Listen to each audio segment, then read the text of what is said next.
Merhaba arkadaşlar, Usta Mutfak'ta hoş geldiniz. Bugün de yepyeni bir tarifle beraberiz. Ezber bozan tariflerden kabak kebabı yapacağız. Ama nasıl bir kabak kebabı yapacağız? Kabaklarımızı dilimleyeceğiz, pişireceğiz, yani yumuşatacağız. Ve arasına yaptığımız harcı doldurup dürüm gibi saracağız. Sonra tepsimize dizip fırına atacağız. Süper bir tarif olacak. Çok da basit ve gösterişli. Kaçırmayın. Haydi başlayalım. Öncelikle doğramalarımızı bitiriyoruz. Şimdi 2 tane soğanım var demiştim. Siz bir baş büyük soğan kullanabilirsiniz. Benimki de küçük diye 2 tane kullanıyorum. Önce onları bir doğrayalım şöyle. Şöyle incelterek şöyle doğruyorum.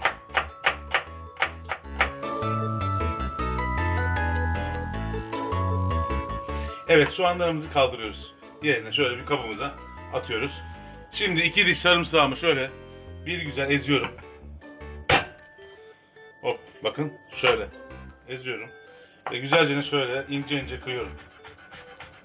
Bu sarımsaklar daha önce aldıklarımdan daha tesirli. Onun için 2 tane orta boy kullandım. Siz ona göre kullanabilirsiniz. Normalde 3-4 tane kullandım ama bunlar bayağı tesirli çıktı. Bir tanesi bile iş görüyor. Evet, şöyle eziyorum ve suyunu çıkartıyorum.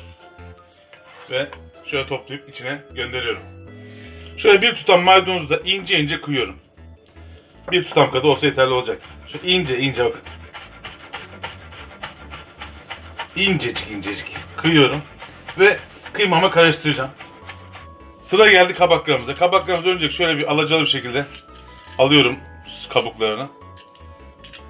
Siz kompresini de alabilirsiniz ama gerek yok. Böyle daha güzel oluyor.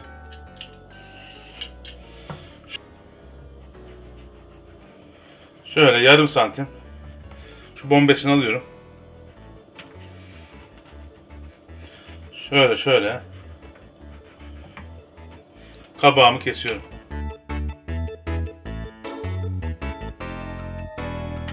Kabaklarımızı bu şekilde dilimlere ayırdık.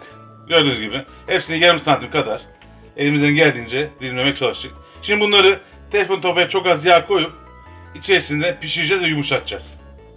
Tavayı şöyle çok az böyle bir yağlama yapalım. Az ama böyle çeyrek çay bardağı kadar. Altını yakalım. Kabaklarımızı kızgın tava içerisine şöyle alıyoruz. Yumuşatacağımız için birkaç tane koyabilirsiniz. Öyle illa tek yüzü girecek diye bir şey yok. Şu şekilde iyice yumuşatıyoruz. Orta ateşte azıcık yağıyla şöyle yumuşayacaklar. Kabak zaten hemen kendini salacak. Biz de bu arada iç harcımızı yapalım. Maydanoz, soğan ve sarımsağımızı buraya almıştık. Şöyle 250 gram kıymamızı da ekleyelim. Evet, içerisine tuzumuzu ekleyelim. Şöyle bir tatlı kaşığı kadar tuzumuzu ekliyoruz. Yine bir çay kaşığı karabiber. Et kimyon sevebiliyorsunuz. Şöyle bir çay kaşığı kadar kimyon. Toz bibersiz olur mu? Ben yapamam. Bir çay kaşığı toz biber. Çok az da pul biber. Acı olmasın, tat versin diye atıyorum. Evet. Pul biberimizi attıktan sonra ne yapıyoruz? Şöyle güzelce karıştırmamızı hazırlıyoruz. İyice elimizle şöyle karıştırıyoruz. İçerisine şöyle bir tatlı kaşığı da biber salçası yolluyorum. Biber salçası süper bir tat verecek, tadına tat katacak. Bu orijinal biber salçası. Bu kurutulmuş biberlerden öğütülüp de çekilen biber salçası. Kabaklarım da bu arada pişme işlemini yavaş yavaş sağlıyor. Evet. Gördüğünüz gibi iç harcım tamamdır. Kenara alabilirim. Kabaklar piştikten sonra içlerini doldurup güzel borcama dizeceğim. Kabaklarımız kızarmaya devam ederken ben borcam tepsimin altına, yani kabaklarımın altına ince ince patates dilimleri koyacağım. Şu bakın. 2 tane patatesi borcamın altına gelecek kadar ince ince koyacağım. Şu şekilde. Evet, patateslerimizi kestim. Şöyle borcamıma şöyle diziyorum. Üzerine de yaptığım kabakları dizeceğim. Patatesleri bu şekilde dizmeniz yeterli olacaktır. Artık kabakları doldurmaya başlayabiliriz. Şöyle bir tane kabağımı alıyorum. İçerisine şöyle kıymamdan şöyle 2 yemek kaşığı gelecek kadar, bakın şöyle dolduruyorum. Çok abartmadan ama. Patlayabilir biliyorsunuz. Kabak çünkü piştikten sonra çok narin bir hal alıyor. Evet, içerisine de şöyle bir tane şöyle kaşar ekliyorum. Şöyle. Ne yapıyorum bakın. Hiç sıkmadan kaba kaba kendi döndüğü kadar çeviriyorum. Şu şekilde getiriyorum bakın. Şu şekilde getiriyorum. Ve aynı şekilde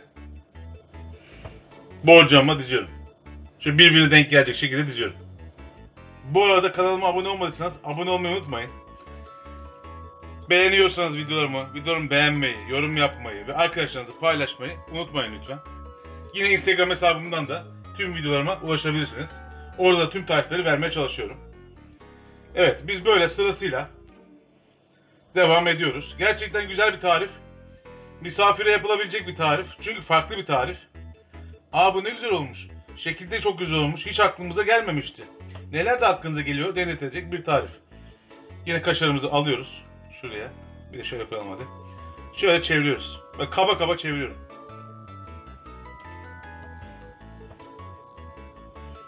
Şöyle birbirine şöyle açılmayacak şekilde tepsime yerleştiriyorum.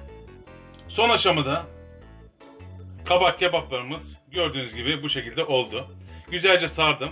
Şöyle yan yana dizdim. Açılmayacak gibi dizdim. Altına da patateslerimizi dizmiştik. Biraz açıklık kaldı ama borcam biraz büyük geldi ama oynamayacağı için sorun olmayacaktır. Şimdi bunun içerisine şöyle 1-1,5 kaşık tatlı kaşığı kadar salçayı açarak içerisine ekleyeceğim. Sos olacak. Şimdi benim biber salçam böyle baharatlı falan bir biber salçası. Şöyle yarım bardaktan fazla bir su ekledim. Güzel böyle ev tipi baharatlı, böyle çatılarda kurutulmuş orijinal bir biber salçası.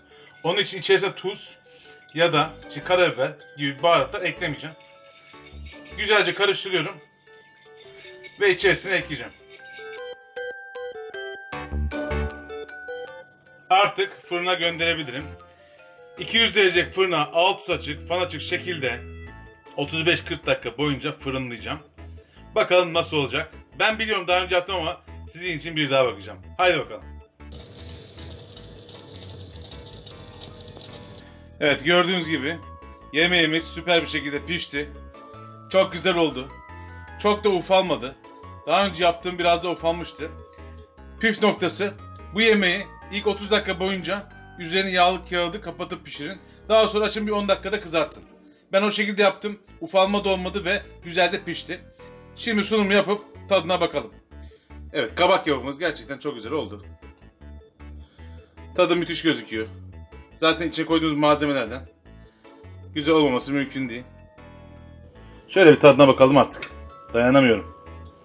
Evdekiler de pişsin de artık yiyelim diye sabahtan beri başımın etini yiyorlar. Şunun güzelliğine bir bakar mısınız? Gerçekten süper oldu. İçine kaşarımız da var. Şimdiden herkese afiyetler olsun. Bir dahaki tariflerde görüşmek üzere. Hoşça kalın.